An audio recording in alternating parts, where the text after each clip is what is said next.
悠悠，你本是我教圣女，厉天行要娶你的时候，我其实是不同意的。但你没有阻拦。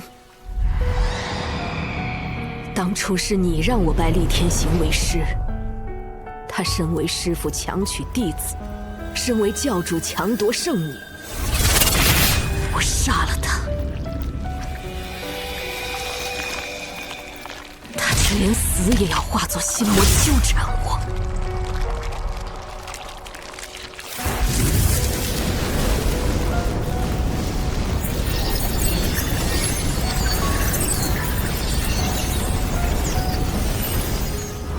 我也没料到他日渐扭曲，俨然忘记了圣教主的职责。祖师如此英明，应该自己收我为徒才是。我第一眼看到你，便知道绝不能收你为徒。你太美了，即使不作恶，也会有人因你而作恶。世俗根本容不下你这样的红颜。哼，我要生存下来，就只能做死婆婆。除了真容，连声音也不能显露。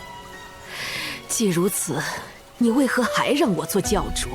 不怕红颜祸水，不怕毁了圣教？这40年，我找了很多天资卓越之人，都不如你。见过了最好的，再看其他好的，始终觉得差了点意思。我藏在这副丑陋皮囊里的40年，是我最痛苦，却也最肆意的40年。不用做任人审判的物品，不必忍受令人作呕的目光。祖师，我是不会回去了。不过我可以还给你们一个教主，这个人天性纯然，不拘泥于神魔正邪之分。我相信他能引领圣教走得更远。什么？司老太婆要把木儿卖给天魔教做教主啊？怎么不卖我啊？天魔教是魔道第一大教，声名赫赫，当魔道老大一定很威风。威不威风不打紧，能保住婆婆才最重要。明天他们要先验个货，3天之内，木儿需一次性挑战天魔教360堂。堂主们会自封其他神藏，只留灵胎神藏与木儿对战。若木儿全胜，才算通过考验。360堂的堂主都是360行中的顶尖人物，身怀绝技。3天的车轮战，时间仅剩无重。木儿还是个孩子，她的身体根本扛不住。我已经不是孩子了，为了婆婆，为了残老村，我跟他们打。好，木儿，药师，你去准备补药。哑巴，你去帮木儿把武器打磨一下。7人连夜特训，把木儿调整到最佳状态。这疯魔般的刀法，令我想起一个人——天道。那个发狂向天出刀，杀入苍穹，被诸神拦腰斩断的天刀，他不是早就死了吗？这些老残废藏在大虚一个看似破落不堪的村落里，到底都是什么来历？能得到悠悠信任的，每一个都惊世骇俗，哪怕他们放弃了自己曾经的身份。我知道那个独臂人是谁了，大雷阴宗弃徒，后来名动延康大理寺的马神卜。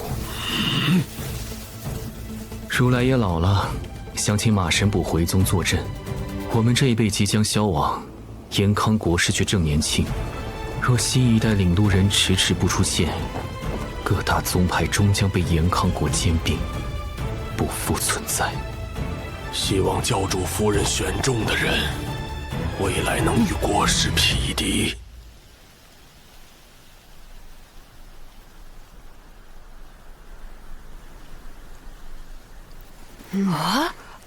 一炷天香代表1天，燃尽意味着1天耗尽。你要在3炷天香烧完前打完360堂。木儿，你知道自己进去后会面对什么吗？知道。我不会让他们带走婆婆的。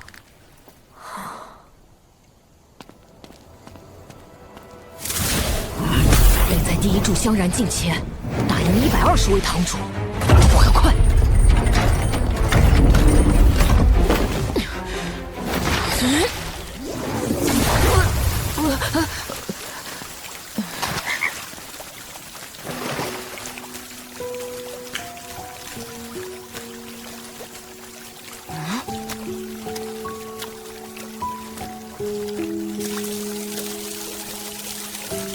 你是我要挑战的堂主吗？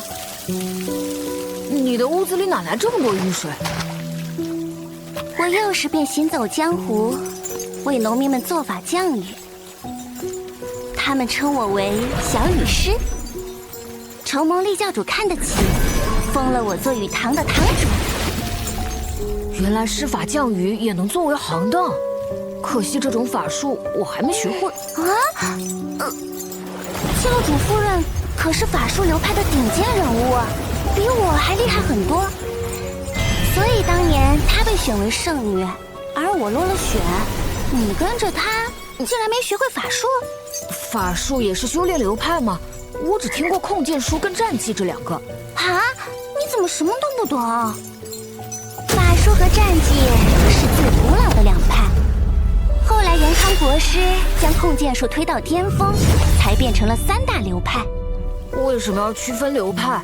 集3者所长不是更好？唉，一个人钻研一派，即便耗尽一生的光阴和智慧，也难以修炼到极致，哪里还有时间钻研3派？瞧好了，这24节气鞭便蕴藏了我从24节气中悟出的法术。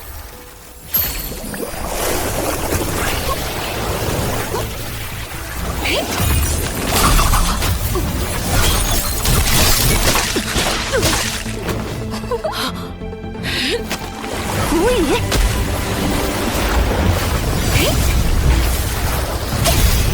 好神奇！你真能招来雨水？那当然。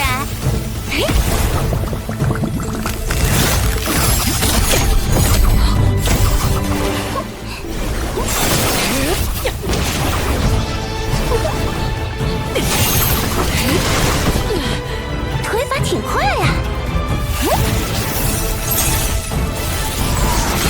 双降。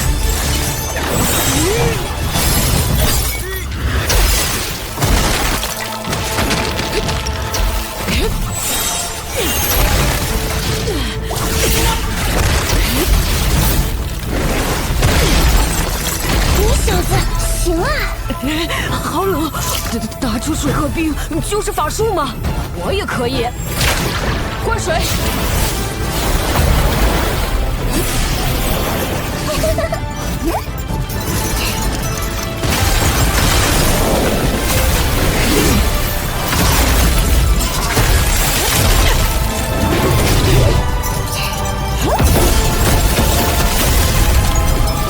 灌火。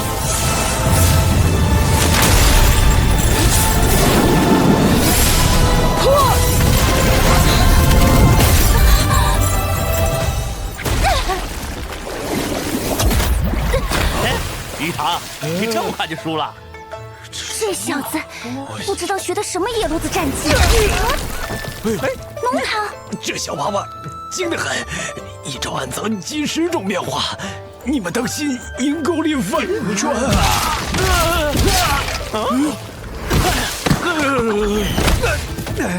上你农堂的当了，他使的是大雷阴宗拳法，当头大日哪来的阴沟？行当你休不多说人，这小少年哪里是使的禅宗拳法，明明是魔道真眼。书堂，你害我！他用的是我教造化天魔功，封了老子3魂7魄。大雷阴宗拳法，魔道真眼，造化天魔功。当心阴沟里翻船。这些堂主施展的神通，虽然是日常所用，却都能用来作战。以后我也可以试试。已经烧了1/4炷香，我才打了这么几间房，元气耗损不小。还好有霸体3丹功能帮我恢复状态，后面必须加快进度。这个人身上散发着好强大的压迫感。我是剑堂堂主，你背负利剑，那我们比拼剑法。啊，你都没有抬头，怎么知道我背着剑？剑就是剑，藏不住锋芒。可我没学过剑法。药师爷爷说，我们村有人会天下第一剑法，我不能跟别人学，免得那个人不教我。谁敢如此大言不惭？哼！你回去向他学一招，我倒要看看所谓的天下第一剑法能够胜过我多少。我没有那么多时间去学剑，我们可以比其他的吗？拳法、刀法都行。我只比最纯粹的剑法。好，你等着。居然！建堂这个死脑筋，你用刀将这厮剁死便是。我也想。建堂堂主，剑痴，剑痴。村长，要不你就传2手？对呀，是啊，你就教教呗，你就是教教我。时间太短。哎，原来村长爷爷就是天下第一剑啊！时间虽短，但好在木儿是霸体，对不对？是啊，霸体。先用你从顾里暖那里学来的丹心诀，控制一根树枝，去刺一棵树。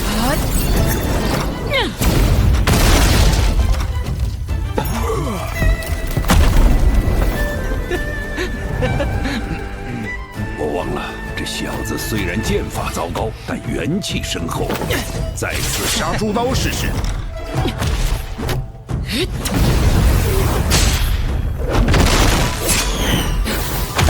第一次杀猪刀的时候，什么感觉？我的元气丝太软，承受不了我刺出的所有力量。这就对了，因为你没有掌握剑法最基本的剑式刺。只要你学会了刺，天下间灵胎境的剑法高手能够胜过你的也是寥寥无几。刺，这个动作，用剑来刺，灵胎也要握剑。元气扎根在剑中，元气是你身体的一部分，剑也是你身体的一部分，都是你的身躯。再次，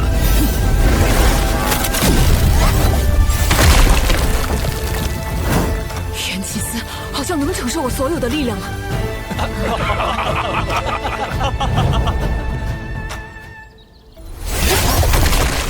不够，要控制所有力量。腿的力量，腿是力量源泉，用瘸子教你的腿法向大地借力。拳的力量融到剑里，眼睛的力量，瞎子教你的神眼何在，让你的剑也长眼。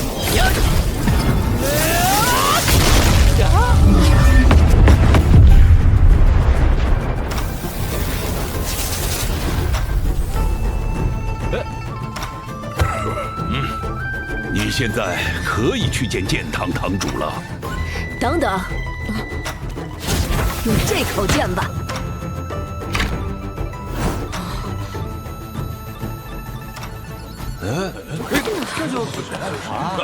香燃烧了一半，我却连第1栋楼一半的楼层都没打完，得抓紧时间。来吧。很好，你自身已经有了剑的锋芒，出剑！我要看看是谁敢自认剑术第一。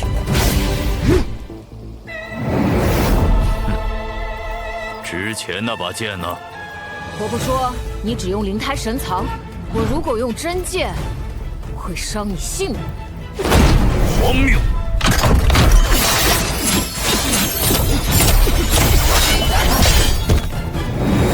这就是天下第一剑法，平平无奇。我没学到剑法，村长爷爷只教了我一个动作，刺。一个动作就敢来挑战我，不知天高地厚！四句式。我的剑尚未触及到他的木剑，就被他的剑锋斩断。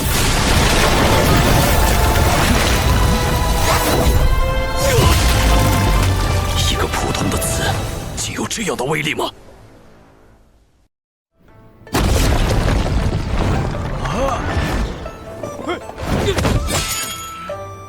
剑堂。你怎么搞的？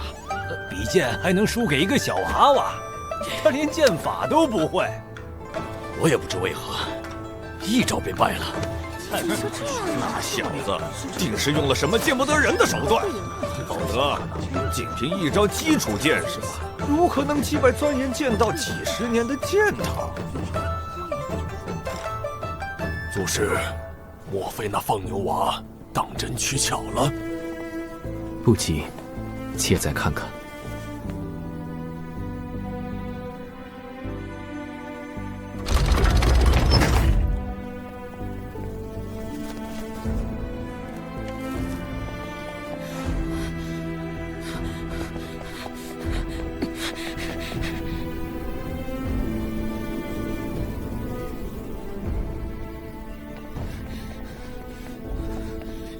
一栋楼比预期落后太多，我还得更快。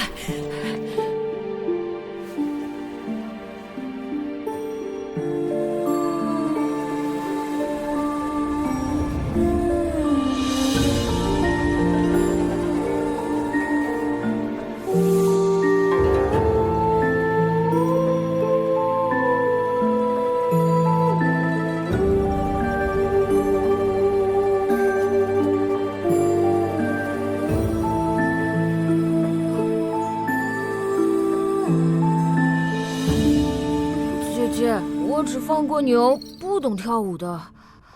那你直接认输？不，我要比是跳舞。小郎君，妾身这舞堂不比其他，只考考你的身法。若你能让妾身的舞停下，便是你胜。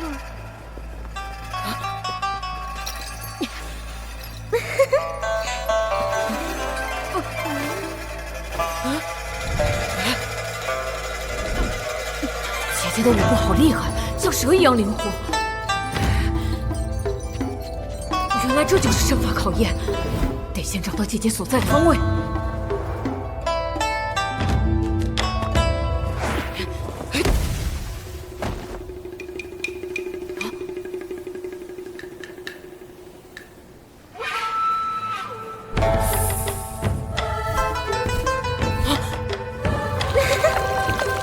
撒了妾身最爱的多口胭脂，小郎君可得设法。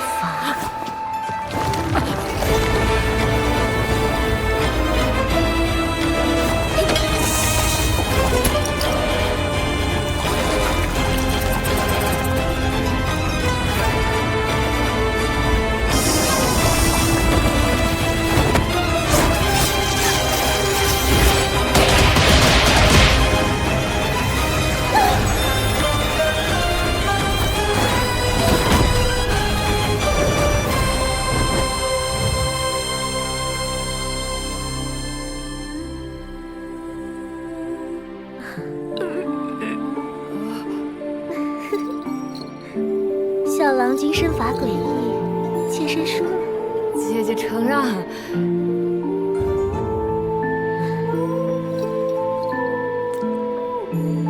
今后若是有难处，到任意一家五方乐坊收你长父庆爷，便可以找到姐姐了。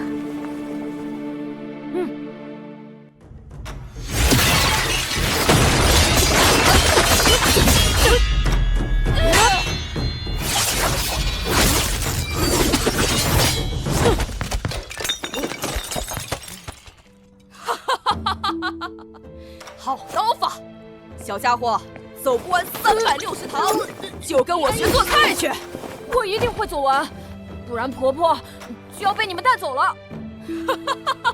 好，谁拦着你，你就用刀劈谁。等见到教主夫人，帮我告诉她，我阿瑶挺想她的，一直惦记着她的好。敢乱我姑汤营造耻，我和你拼了！哎呦，哪里来的小猴贼，连飞汤也敢打劫！英雄，刀下留情！请归还我该逃的金饭碗！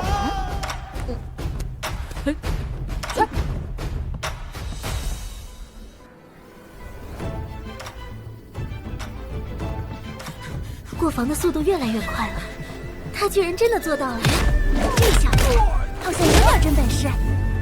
诸位堂主各有所长，他却都能找到应对的法子。放牛娃的潜力不容小觑，的确令人期待。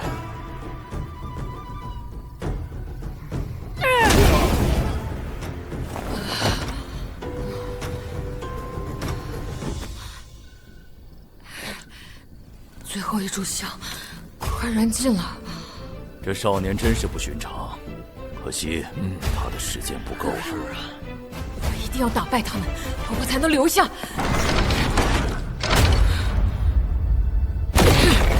还有4趟。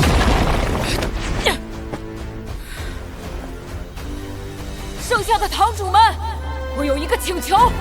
3炷香的时间已定，我们不会为你延长。我明白，所以我想同时挑战你们4位。他疯了吧？这可是战斗力最强的4堂。不管他疯不疯，这份大破我北堂服。一个人同时挑战4大最强堂主，简直是不可能完成的任务。但如果他能成功，圣教就有希望了。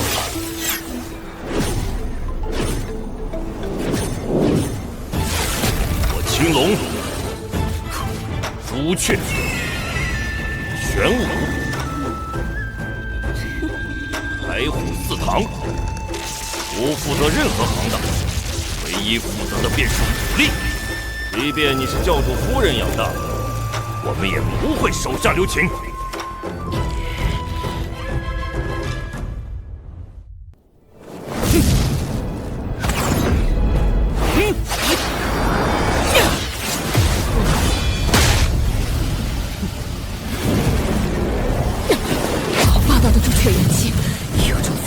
的气势。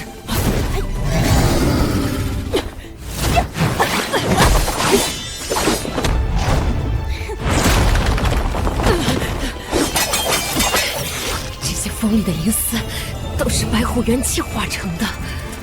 别逃跑呀，游戏才刚开始。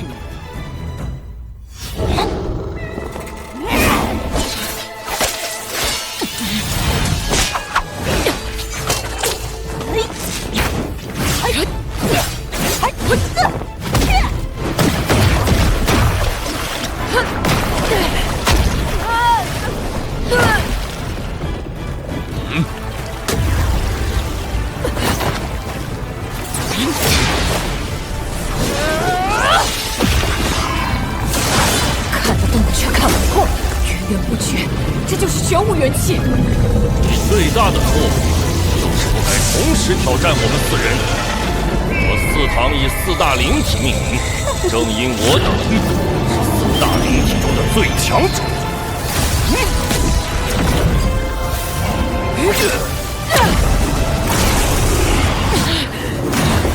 好恐怖的青龙元气，5脏6腑都要被劈出来了。你们是灵体最强者。但我是超越灵体的霸气！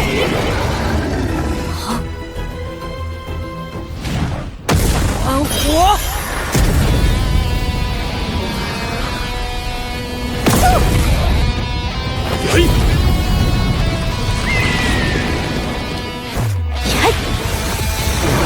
杀猪刀法第2式，月耀东海千体浪。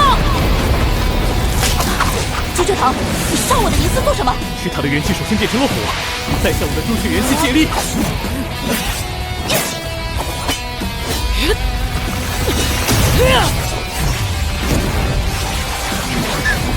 玄武堂，快来帮忙！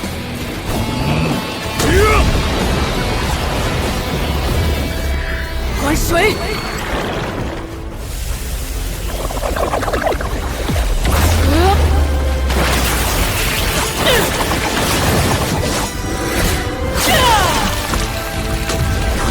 水属性，不好！我的玄武元气被他吸纳了。青龙堂，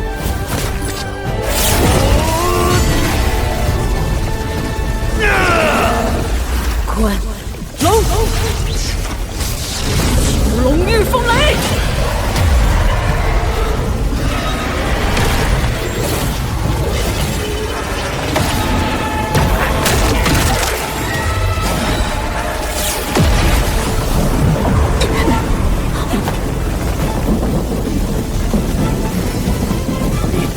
什么灵体？霸体，独一无二的霸体！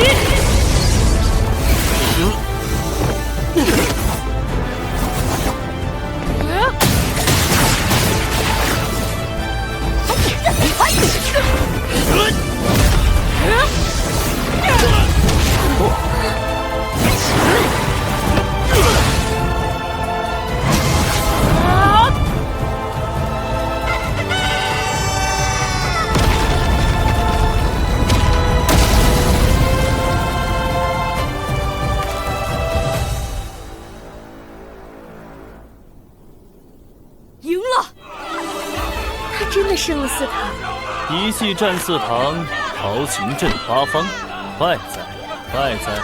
少年英雄，归我天圣教了！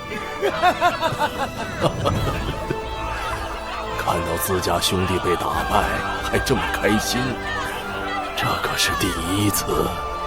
大徐一个小小的村庄，竟有这等人才。那村里与我同一水准的有2个，一个是没有手脚的，另一个是打铁的。其他7个人比我叫4大镇教天王、左右护法使都要强。这些老残废都曾叱咤风云，他们将自己毕生所学所悟传授给我的孩子。普天之下，又有谁有这样的机缘，能同时得到这些人的指导？圣教的希望出现了。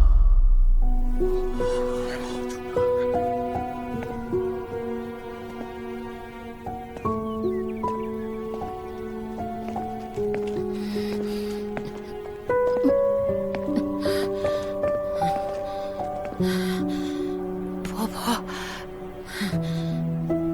不要走了。木儿，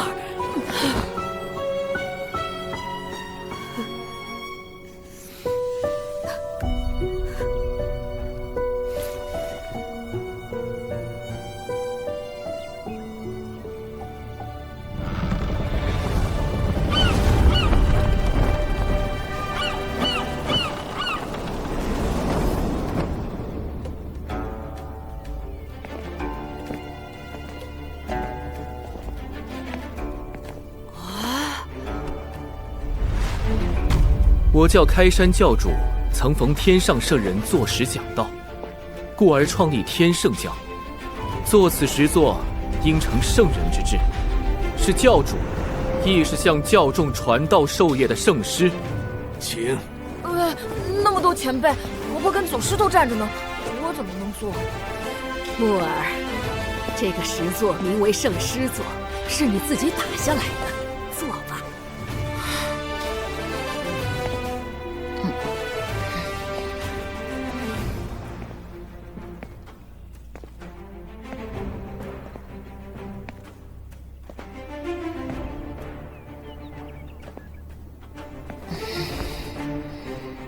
从今天起，你就是我们的少教主。凡我教众，执弟子礼。圣教恒言祖师文元，空守圣师座40年，终迎圣师归来。圣教前代圣女见圣师，弟子司幼悠参见少教主。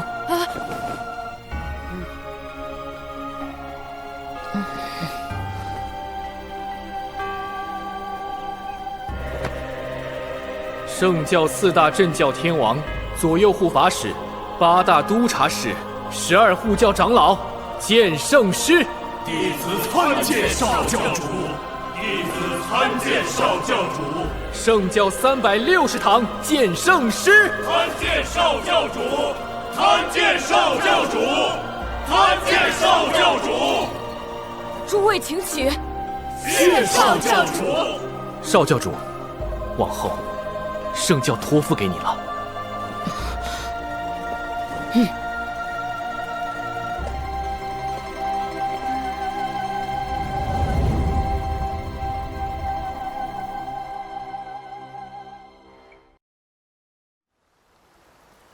谁能想到魔道第一大教声名赫赫的天魔教，竟然在这个穷乡僻壤迎来了他们未来的教主，一个12岁的少教主。不愧是我们辛辛苦苦带大的，都是我们教导有方啊！啊，霸体举世无双，木儿的灵胎甚至可以3度觉醒，天魔教才是占了大便宜。霸体3丹功，觉醒3次才算完成3丹。此后战斗时可以从容切换各种属性，木儿也算小有成就。要是木儿还有第4次觉醒，我看你怎么圆。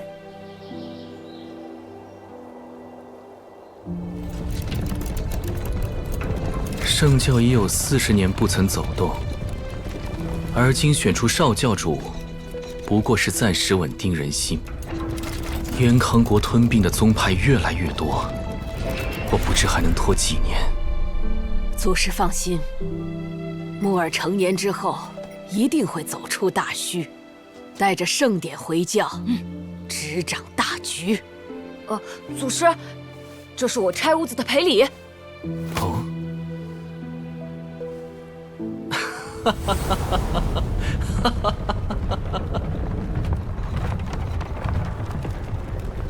一蓑一笠一扁舟，一丈丝纶一寸钩，一曲高歌一樽酒，一人独钓一江秋。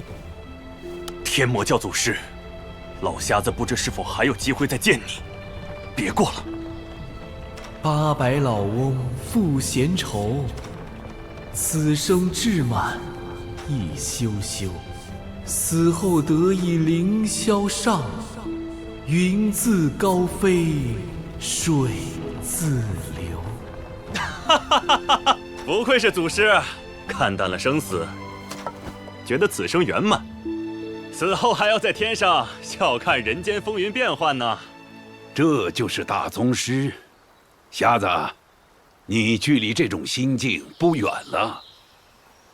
骚情，瞎子就是瞎拽诗词，倒是人家祖师的诗应情应景，不失豪气。你不懂诗，只懂苟且。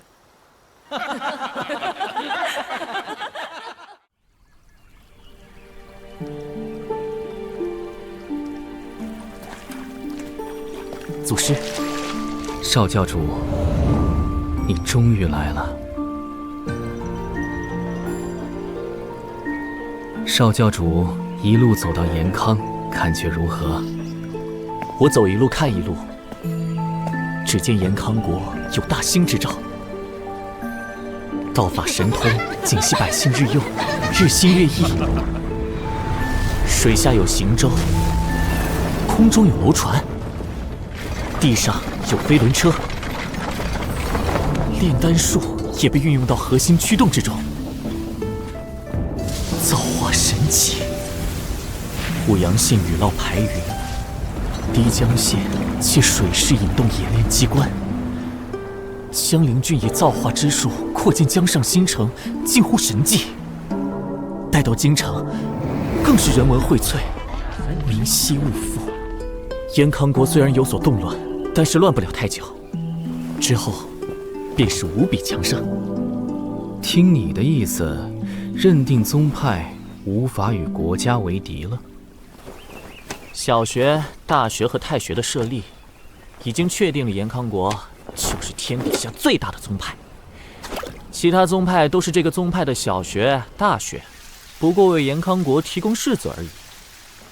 如何与国家相争？可如今天下大乱，国师亦身受重创，延康国岌岌可危，随时可能国灭。祖师，你在诓我？延康国师如果真的受伤了，怎么会让芝然署这样毫无战力的官署押送药材呢？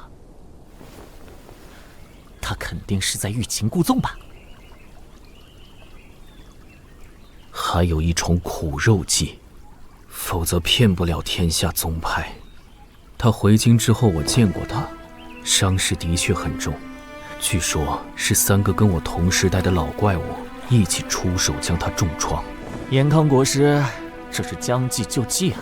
那些宗派怕是要吃亏了。少教主，你对延康国师怎么看？人中雄杰，胸怀宽广，旷世之才。当年他来向我问道，我也是这么认为的。我本想收他为弟子，却发现他的才学应有超过我的势头，便打消了这个念头。那么，既然延康国凌驾天下宗派之上，国师又是旷世奇才，天圣教也是宗派，若国师要灭天下宗派，灭圣教，我教该如何自处？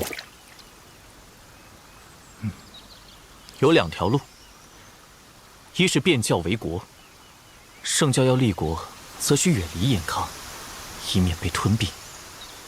但圣教360堂立足于市井百姓，离开了延康，只怕会破坏根基。第2条路呢？依附延康国。你做教主，便是想让圣教灭教？好大的胆子！我要杀你的头！祖师没有这个念头。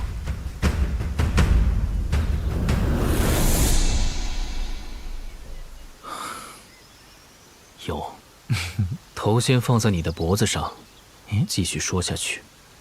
敢问祖师，太学院中寒门士子占几成？1成。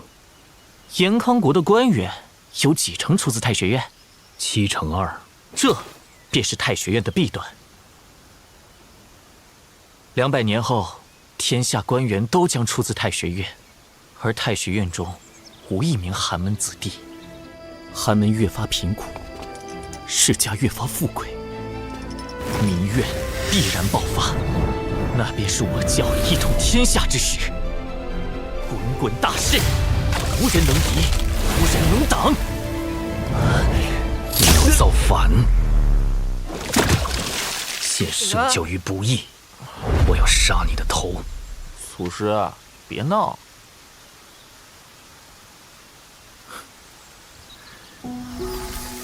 你用200年让圣教成为另一个延康国，再过200年呢，照样会有人推翻圣教。请祖师赐教。我也看不到200年之后的事情啊。不过，我的想法与你有所不同。我想的是圣教教育，圣人之道，无异于百姓日用。延康国师崛起时，我便看出了他的雄心壮志。他来向我问道，我就将这句话告诉了他。他现在做的就是这句话。祖师是想通过影响延康国师，来影响延康国，让延康国成为圣教。倘若延康国做到了圣人之道，延康国便是天圣教。祖师圣明，你已经是圣人了。我做不到圣人之道，延康国师也做不到。诚如你所说，200年后，权势都将被世家把持。我已经失败了，这个担子，往后交给你了。比起灭教，延康国师更想控制圣教，为他所用，对吗？不错，你可以利用这点。你年纪小，修为低，他会觉得可以掌控你。倘若他未来能实现圣人之道，让他掌控你，掌控圣教也没有什么。倘若他做不到，你取而代之。祖师，这是什么鱼？九龙之气聚集在这里，形成了这片湖水。这鱼吸收了龙气，因此叫做九龙记。这种鱼一身硬骨头，没有多少肉，只能用来煲汤，但煲出来的汤味道特别鲜美。祖师的意思是让我做一身硬骨头的九龙记？想多了吧？做人有什么不好？偏偏想做鱼。你想被人煲成汤，我就是嘴馋了，带你来喝鱼汤而已。你知道我为何要做太学院的大祭酒吗？我为的是博览天下所学，为的是见证一个新时代。可惜，只怕我无法看到了。不过没关系，你可以看到。时代？那要怎么看？站的高度不同，看到的世界也不同。鸡雀低飞，只能看到方寸之地；雄鹰展翅，千里皆是猎场。少教主，你年纪这么小，便能看到200年，已经是个合格的教主了。你过关了。再过几个月，我便会辞官，回圣教主持登基大典。我要亲眼看着你成为圣教的教主。祖师，我知道圣教有个不成文的规矩，有能力杀死老教主的人，就能成为新教主。我目前是5要境，好像能杀我的人，是不是有点太多了？我在，无人敢动你。你需尽快磨砺自身，便无人杀得了你。祖师，你不是说还剩7年？留给你的时间不多了，只靠境界压制，必然是如履薄冰。身为圣师，如果能带领圣教走出一片新天地，赢得教内弟子万众归心，那么没人想要杀你，也没人敢动杀你的念头。而今，已不是凭借1-2门祖宗传下来的功法便可以叱咤风云的时代，切不可固步自封。你始终不会缺少竞争者。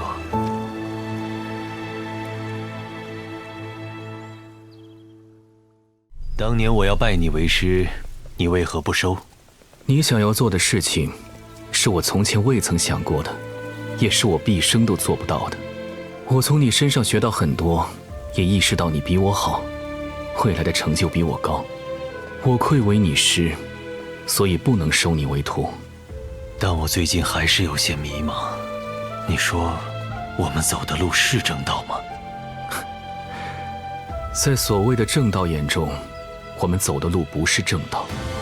我们设小学、大学、太学，改革宗派，悉诸多宗派所学传授士子，让黎民与宗派弟子等同。在他们看来，这是离经叛道，罪不容赦。但是在我们心中，这就是正道。你不要管他人怎么说，对的就是对的，不会因为小小的狂吠而变成错的。你要做的事太大，前路便是荆棘。我寿元将近，不能再帮你，只能靠你自己了。谢道友，这半生的扶持。既是同道而行，自然应当相互扶持。走吧，少教主该登基了。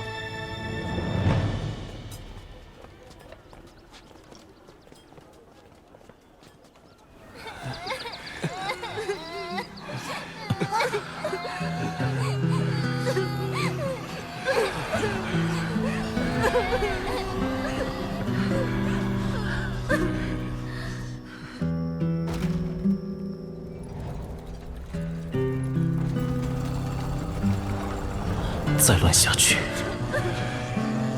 只怕天下宗派都要反了。即便延康国师能够平息叛乱，延康国也会元气大伤。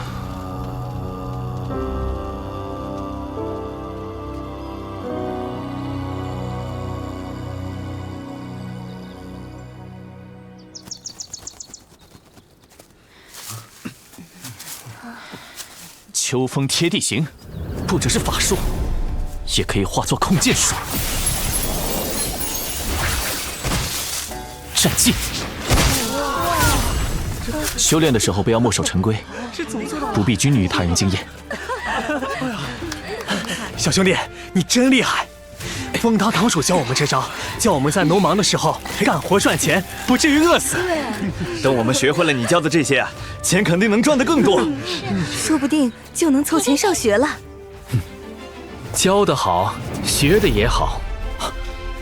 祖师，执法长老，我现在觉得将大玉天魔经给你是个无比正确的决定了。前几任教主太蠢，只能开发出1、2种用法，你却能想出这么多，好，很好。他叫那个少年祖师，又叫那个老头执法长老，那他会是谁呢？他的见识比堂主还要高，一定是咱们圣教的大人物。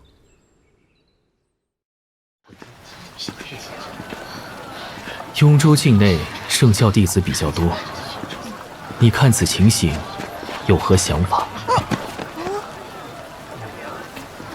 祖师辅佐延康国师办学，而圣教弟子却无就学之处。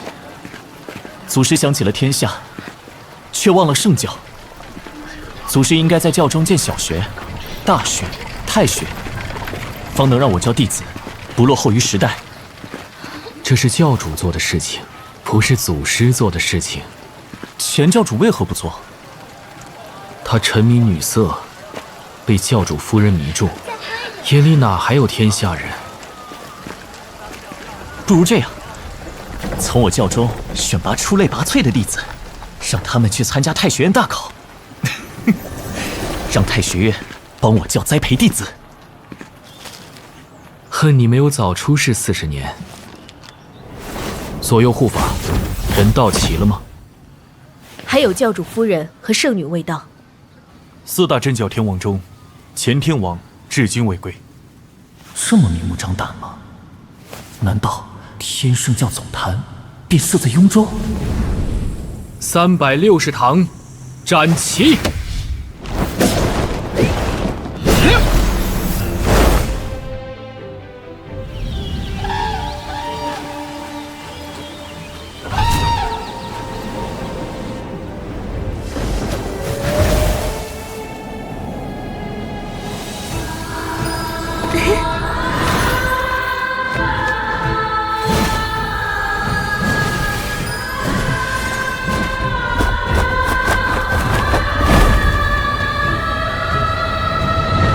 少教主，这里就是我天圣教的圣地——圣灵山。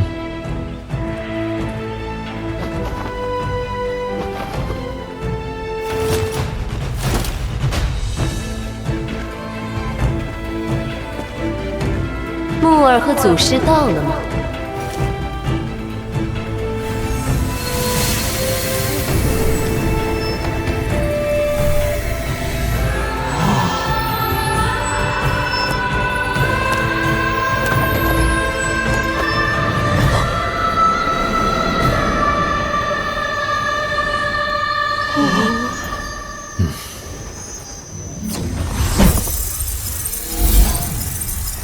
悠悠，庄重一些。谁让你现出真容的？是你养大的孩子要成为教主，你想把他的登基大典变得一团糟吗？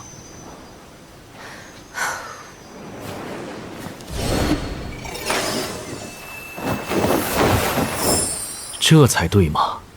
走吧。哼，婆婆。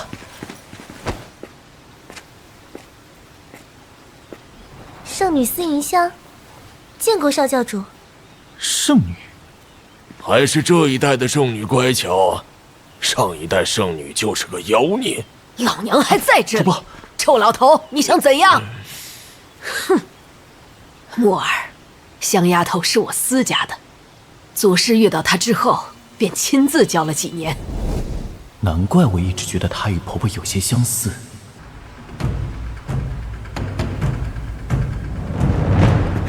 为岁之吉，为臣之良，天地交泰，万福踏来。天圣教弟子恭迎少教主登基。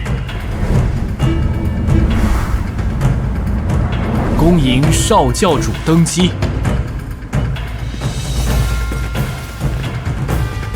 恭迎少教主登基。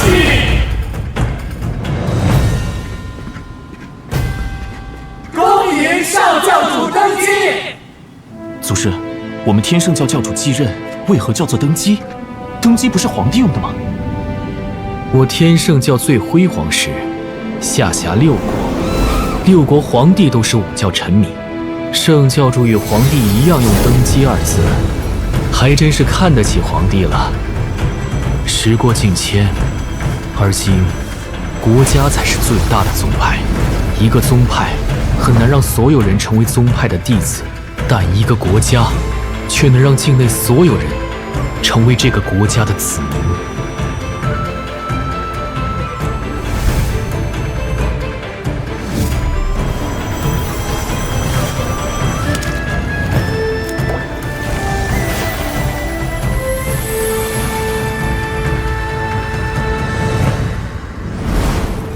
圣灵山如今虽在天外运行，但它原本是在人间。当年开山教主魏随风来到这里，建议樵夫砍柴，砍的正是这棵松柏。松柏每吃一斧，便长出一块，恢复如初。开山教主知道遇见了圣人，于是向他请教，樵夫便坐在这石上开始传道。一讲就是数10年。此后，开山教主将圣人之言整理成册，写出《大御天魔经》，传与世人。秦牧，你愿意继承开山教主的德与言，礼与知吗？弟子愿意。那么，教便是你的，你要将它担下。弟子担着。这是圣人石，亦是圣人座。樵夫圣人与开山教主没有血缘关系、利益纠葛，仅是遇人求道，他便为人师。圣教传承2万年，你坐到圣人石上，就是圣教主，要负起圣师授业护教之责，更要担起天圣教的未来。